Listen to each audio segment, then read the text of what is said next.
Imagine living for 12 years as a ghost among the living.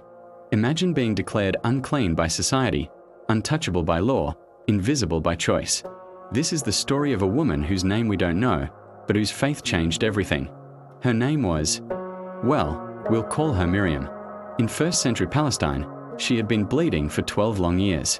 Not from an injury that would heal, but from a condition that made her ceremonially unclean according to Jewish law. Every day, every hour, every moment of those 12 years, she lived with this burden that isolated her from everything and everyone she loved. 12 years, 4,380 days of bleeding, of isolation, of being told she was unclean, untouchable, unwelcome in the temple where she once found peace. Before her condition began, Miriam had been like any other Jewish woman of her time. She attended synagogue regularly, her voice joining with others in ancient songs of worship. She participated in festivals, dancing with other women during celebrations, her laughter mixing with theirs under star-filled skies. She embraced her children without hesitation, kissed their scraped knees better, held them close when nightmares woke them. She shared meals with friends around crowded tables, breaking bread and sharing stories late into the evening. But when the bleeding started, everything changed in ways she could never have imagined. According to the laws of Moses, specifically in Leviticus chapter 15, anyone with such an issue of blood was considered ceremonially unclean. This wasn't just a religious technicality, it was a social death sentence. She couldn't touch others without making them unclean too. She couldn't enter the temple where she had worshipped since childhood. She couldn't share meals with family or friends. She could even sit on furniture where others might later sit without that furniture becoming unclean as well. The isolation was immediate and complete. People who had known her for years began crossing the street to avoid accidentally brushing against her. Her own children could only speak to her from a distance, their confused young faces breaking her heart as they asked why Mama couldn't hold them anymore. Friends stopped visiting. Invitations to celebrations ceased arriving. She ate alone, slept alone, prayed alone. The loneliness was sometimes worse than the physical pain, a constant ache that no medicine could touch. And oh, how she had tried medicine. Miriam spent everything she had on physicians, every coin carefully saved, every piece of jewelry inherited from her grandmother, every valuable thing her family owned. Doctor after doctor promised cures that never came. They prescribed treatments that made her weaker instead of stronger. Some charged enormous fees just to examine her. Others sold her expensive remedies that did nothing but drain her purse and her hope. One physician in Jerusalem claimed to have a miracle cure from Egypt. She sold her wedding jewelry to afford his treatment, only to find herself sicker than before. Another doctor in Caesarea insisted that her condition was caused by sin and demanded she confess every wrongdoing while paying for his prayers. A traveling healer from Syria promised results in 7 days, took her money, and vanished in the night. Each false hope was like a dagger to her soul, teaching her that human solutions had their limits. As her money ran out and her condition worsened, Miriam was forced to make increasingly desperate choices. She moved to a smaller dwelling on the outskirts of town, away from the main roads where fewer people would see her. She learned to shop for food in the early morning hours when the markets were nearly empty, leaving coins on counters rather than handing them directly to merchants who recoiled from her touch. She became an expert at reading the subtle signs in people's faces. The moment they realized who she was, the way their expressions shifted from neutral politeness to barely concealed disgust. The religious implications of her condition were perhaps the cruelest aspect of all. In Jewish culture, suffering was often seen as evidence of God's displeasure. People whispered that she must have committed some terrible sin to deserve such punishment. Even well-meaning neighbors suggested that if she would just repent more sincerely, confess more thoroughly, or pray more fervently, surely God would heal her. But Miriam knew her heart. She had examined her conscience countless times, searched her memories for unconfessed sins, pleaded with God for forgiveness for wrongdoings both real and imagined. She was a woman of faith who had tried to live righteously, yet here she was, bleeding and suffering while others who seemed less devout enjoyed health and acceptance. The spiritual crisis was almost harder to bear than the physical one. Where was God in her suffering? Why had he allowed this condition to steal 12 years of her life? Sometimes she prayed desperate prayers, bargaining with the Almighty like a merchant in the marketplace. Other times she prayed angry prayers, demanding to know why she had been forgotten. But mostly she prayed quiet prayers of simple endurance, asking for strength to survive just one more day. As the years passed, isolation taught her things about faith that comfort never could. When you have nowhere to turn but up, You discover muscles of belief you never knew you possessed. When human solutions fail completely, you learn to depend on divine possibilities in ways that healthy, wealthy people never have to. Her faith became refined in the fire of suffering, stripped of everything superficial until only the essential remained. Then she began hearing whispers about a teacher from Nazareth.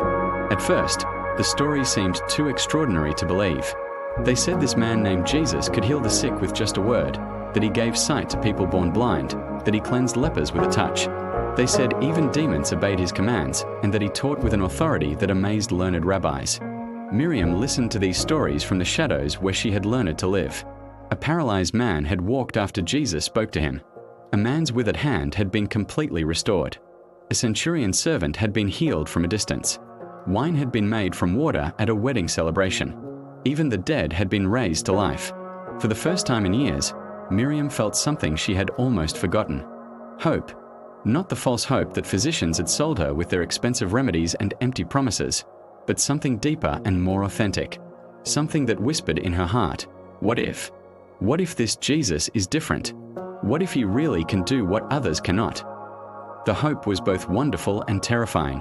Wonderful because it gave her something to cling to after years of despair. Terrifying because she had been disappointed so many times that she was sure she could survive another crushing failure. But the stories kept coming, each one more remarkable than the last. Entire crowds were being healed. People with conditions similar to hers were being restored to health and community. When word spread that Jesus was coming to her town, Miriam faced the most difficult decision of her 12-year ordeal. She could stay hidden in her small dwelling, protecting herself from another potential disappointment. Or she could risk everything, her remaining dignity, her carefully guarded heart, even her safety, for one chance at the healing that had eluded her for so long. The crowds that gathered when Jesus arrived were unlike anything the small town had ever seen. People came from miles around, pressing in from every direction, all hoping to see the miracle worker, to hear his teachings, to experience something supernatural. For Miriam, this presented both unprecedented opportunity and paralyzing terror. She knew she wasn't supposed to be there. Jewish law was clear about her condition. She was unclean and should not be in crowds where she might accidentally touch someone and make them unclean as well. Touching a rabbi would be especially scandalous, potentially making him unable to perform his religious duties until he underwent ritual purification. If she were discovered, she could face not only social rejection but legal consequences as well. Yet something deeper than law or custom was driving her forward. Call it desperation, call it faith, call it the human refusal to surrender hope. Whatever it was, it compelled her to cover herself carefully and join the crowd surrounding Jesus. She probably wrapped herself in extra layers of clothing, pulled her head covering low over her face, and tried to make herself as inconspicuous as possible. Fighting through the crowd was both physically exhausting and emotionally overwhelming. Bodies pressed against her from every side. She had to be careful not to let her skin touch anyone else's, constantly adjusting her coverings and position. The noise was overwhelming after years of quiet isolation. People shouting questions, calling out for healing, pushing and jostling to get closer to Jesus. As she struggled through the mass of humanity, one thought consumed her mind completely.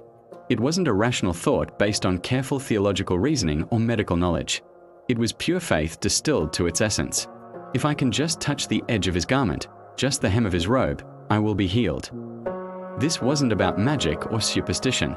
In Jewish culture, a rabbi's tallit, the prayer shawl worn during worship, had special significance.